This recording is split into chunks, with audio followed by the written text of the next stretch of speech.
Alexa, and welcome to my rearranged living room. We've moved the piano from that corner over to here, and these are brand new windows I've got over here, replacing our old rotten windows. And it's time to go into the bookshelves, which were rather dusty and overfilled, and figure out what can go to a good home. Now, this is something that I do all the time, but I wanted you to follow along with me because I do have a new accumulation of books since I've developed the bad habit of going to local neighborhood libraries and picking up free books. So I've gotten some wonderful books that way, but at the same time also accumulated a number of books that I really don't need to read. So let's do the KonMari Method, which is a wonderful way of distilling your library down to a collection of greatest hits rather than a collection of mementos and I should read this and a collection of things that I studied a long time ago and I no longer care about. So let's go ahead and get started. I already have a pile of books right here. Now some of these books, I actually have a bookshelf downstairs in the basement which also has some extra books. So I'm going to be putting some books down there that I don't want to give away. These are some books written by members of my family, so I want to keep them. However, these are all books that I have picked up at various libraries, and I'm ready to pass them on to the next person.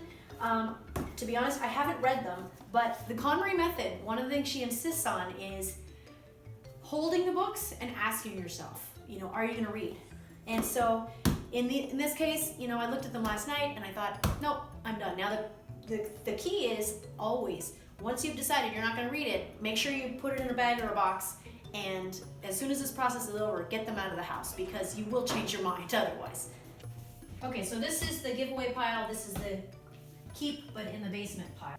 These books are actually not from these shelves, these books are all from my bedroom. And I've been storing a lot of books in my bedroom. Now, most of these, I can just tell right now, like these are amazing books. Keep. This is useful for my son, keep. Now this is like a journal where you sort of do exploration, self-exploration that a friend gave me, and I should keep it because I want to do it. Again, keep. This one is kind of cheesy, but I'm gonna keep it. Oh, this is a journal. This, W. Somerset Maugham, I don't know how to say his last name, Maugham, The Painted Veil, amazing book. Keep. Now, one of the interesting things I think to think about with books is, you've got all these categories. So like, for instance, these are all books written by my family, my dad mostly. I want to keep those. These are sort of reference history books. Oh man, this is an amazing book, Lame Deer, Seeker of Visions. And it's about the story of a Lakota medicine man and master storyteller. Amazing, amazing book. In my constant searching of the local giveaway libraries, I found a lot of really nice hardbacks. One of the things that I do like to do is when I do arrange books, eventually when I get these nice and arranged, I like to arrange them by size. Okay, so let's get a little dusting done. And remember, always dust from the top downwards. And I already dusted all of this up here. Now this is a book that my dad gave my husband, and he's probably never going to read it, but they're photos of the Mexican Revolution. Oh, including a guy with his head shot off. Wow. I'm going to put this downstairs. Either that or I'm going to get rid of it. Haven't decided. Now, one of the things I do regret from my decluttering with the KonMari Method is, I don't know, when I say regret, that's a strong word, but I did get rid of some reference books. Like I had a giant medical dictionary, which was something that on my first job was necessary. And this one, for instance, I've always kept this, the Merck Veterinary Manual. Well, I also had the some other Merck manual, medical, I guess.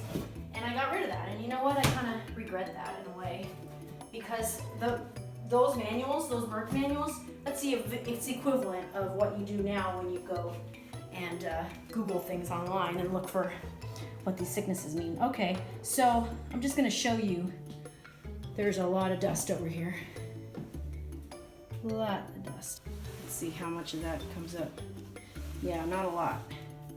So I'm going to have to go get a sponge. You know me, every time I do one of these decluttering videos, I start with the concept of decluttering and it quickly goes into cleaning.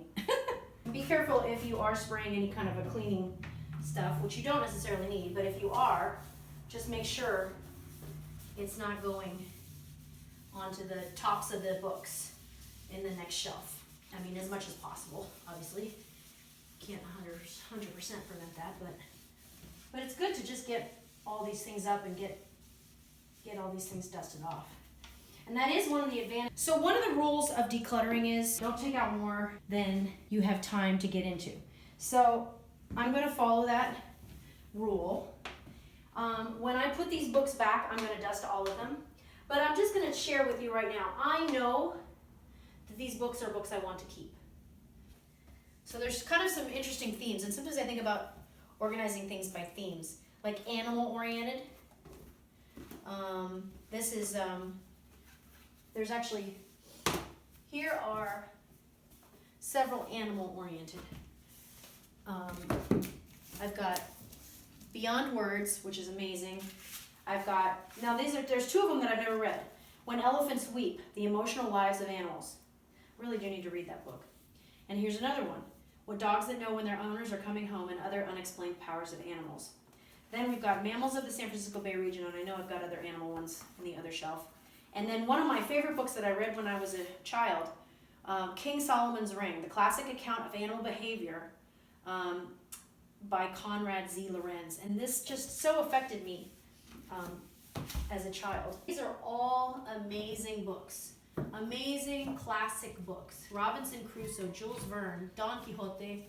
Some of these are from my high school. I should return this to somebody. This is a Hungarian folk melody book. I do not speak Hungarian. Dr. Dolittle, so that's a children's book. More Don Quixote. We got a lot of Don Quixote. For people who have never actually read Don Quixote, we've got a lot of Don Quixote.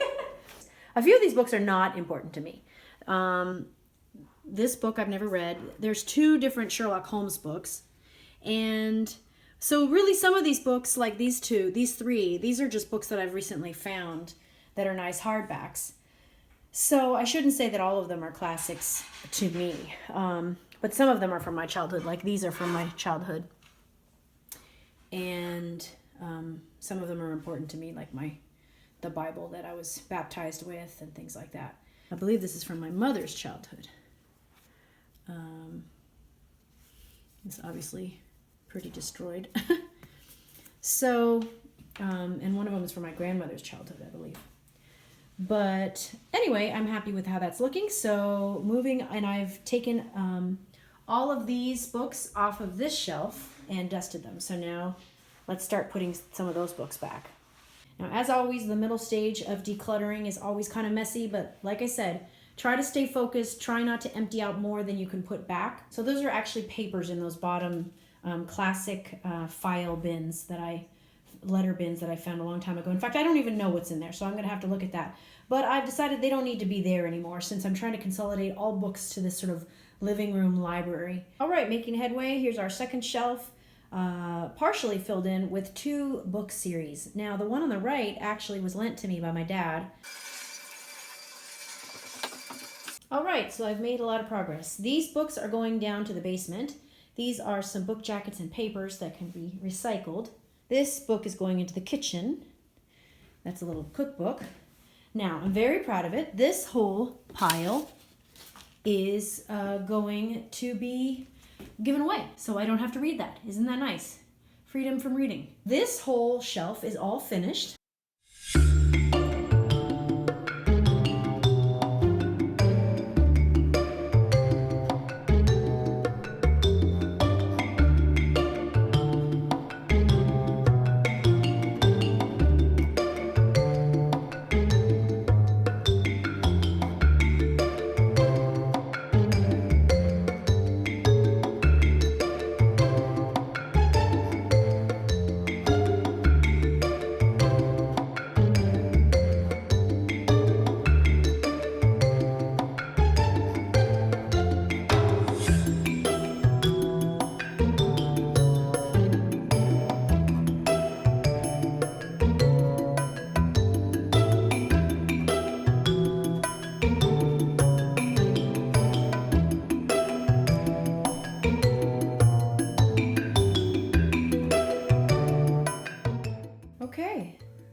I'm happy with how that looks. And I'm happy with how that looks. We have our books to give away. We have our files to put somewhere else. We have our books to put in the basement. And we have our papers to recycle. Don't forget that all important step.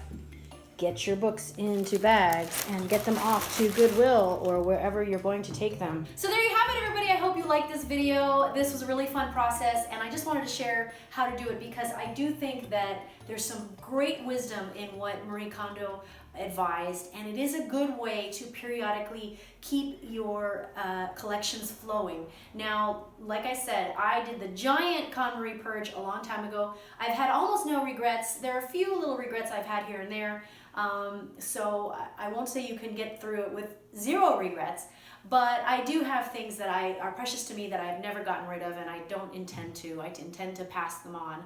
And I hope with this video you're able to take your own collections and make them shine as a collection of greatest hits and not a collection of guilt, dust, memories. If you agree with the KonMari method for decluttering books, share your wisdom and your experience with it in the comments below. And thanks for watching. Please comment and subscribe. And hey, why not give it a like? Bye.